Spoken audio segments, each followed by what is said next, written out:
একটা লড়াই হয়েছে ফেসিবাদের বিরুদ্ধে, আরেকটা লড়াই হবে দুর্নীতির বিরুদ্ধে ইনশাআল্লাহ।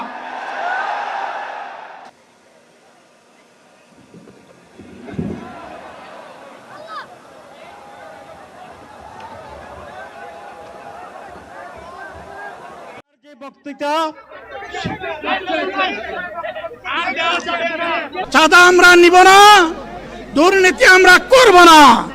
চাঁদা আমরা নিতে দেব না, দুর্নীতি আমরা সহ্য করব না। বাংলার মানুষের মুক্তি অর্জন হওয়া পর্যন্ত আমাদের লড়াই অব্যাহত থাকবে।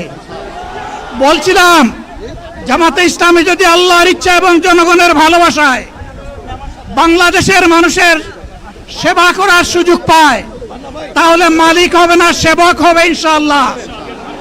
আজ আমি ঘোষণা দিচ্ছি, লক্ষ জনতাকে সাথে নিয়ে বাংলাদেশ জামাতে ইসলামী থেকে যারা আগামীতে সংসদ সদস্য হিসাবে নির্বাচিত হবেন, আরে আপনারা কথা বন্ধ করেন, কেউ দাঁড়াবেন না, সবাই বসেন।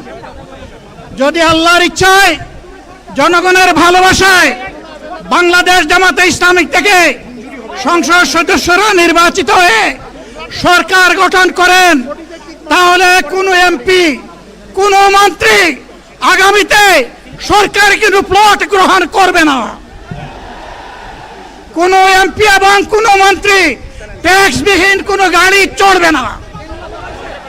কোনো এমপি এবং কোনো মন্ত্রী তার নিজের হাতে কোনো টাকা চালাচালি করবে না।